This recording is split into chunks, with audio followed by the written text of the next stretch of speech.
Empresários se reuniram e falaram, pessoal, vamos fazer isso. Sim, e porque a direita fala muito em termos de elites políticas, né? Então, a direita, quando vai criticar o Estado brasileiro, critica em termos de elite política. Gente, não existe elite política sem elite econômica. Quem coloca essa tal elite política lá são os burgueses. A gente tem bancadas temáticas no Brasil. Bancada do boi. Quem financia a bancada do boi? O agro. Bancada da bala. Quem financia as fábricas de armas? Bancada da Bíblia. Quem financia as grandes igrejas corporativas? Para ter um parlamentar lá, defendendo esses interesses, alguém colocou ele lá e ele responde a esses interesses. Então, todo esse golpe que foi articulado foi por demanda da burguesia brasileira. Isso não é conspiração, gente. Não é conspiração. Quem detém o poder econômico também detém o poder político. Também detém. E a questão é, quando esse tipo de fachada democrática rui, aí a gente entra num processo antidemocrático. Que foi mais ou menos o caso que aconteceu com o impeachment da Dilma. Foi uma ruptura institucional. Mas também existiu uma vontade espontânea da população como um todo para que aquilo acontecesse, né? Não foi, de uma parcela da população que era reacionária, sim. Bastante gente queria aquilo, né? Nada comparável com o movimento de 200 milhões de pessoas que o Brasil tem, né? Mas a questão é, esse respaldo que teve na população para o impeachment da Dilma, por exemplo, se deu muito em decorrência de anos e anos e anos e anos de propaganda antipetista na mídia, né? Mas é propaganda ou o PT fez cagada mesmo? Nós comunistas sempre defendemos que se existe Estado burguês, existe corrupção. Então era absolutamente impossível não existir corrupção no governo do PT, assim como é impossível em qualquer outro governo. Porque a raiz da corrupção é a burguesia. Tanto que a corrupção do governo do PT está muito ligada ao Odebrecht, por exemplo, né?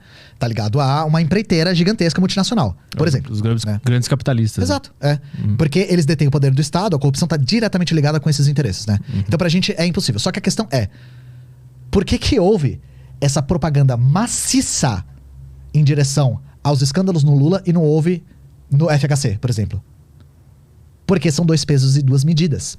A mídia sempre antagonizou o Lula. Sempre antagonizou o PT. A gente vê isso desde a primeira eleição para presidente da República que a gente teve depois da ditadura.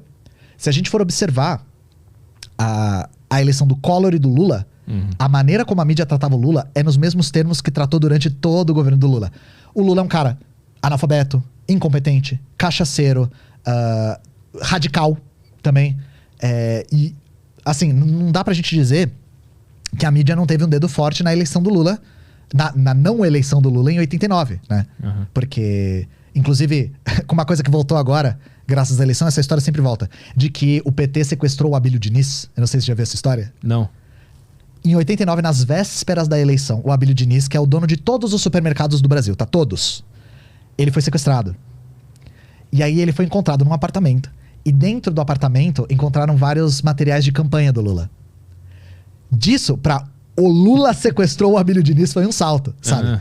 E como o Collor e o Lula estavam muito perto nas eleições, na disputa, é possível que isso tenha dado aquela margenzinha pro Collor, junto com a manipulação do debate que rolou, que é muito famosa, né? Sim. Que o debate rolou na televisão e aí a Globo cortou e botou só trechos que o Collor lacrava e o Lula ficava nervoso, gaguejava e tal. Então, esse tipo de coisa vai criando essa imagem na cabeça das pessoas. E não é difícil a gente ver pessoas ainda da própria classe trabalhadora que falam: o Lula é o líder do maior escândalo de corrupção da face do planeta Terra e da galáxia e das outras galáxias, sabe? O que é um exagero sem tamanho, sabe? Mas não foi a maior, tipo, tu falou do FHC e do Lula, né? Que nos dois tiveram corrupção, mas a do Lula não foi uma dimensão muito maior, é por isso que deu tanta repercussão? Não, imagina. Não tem nada a ver com tamanho. Tem a ver com disputa política mesmo. Porque o governo do Lula, de uma certa forma, não fazia tantas concessões aos interesses da burguesia. Era um governo de conciliação de classes, que tinha um movimento popular muito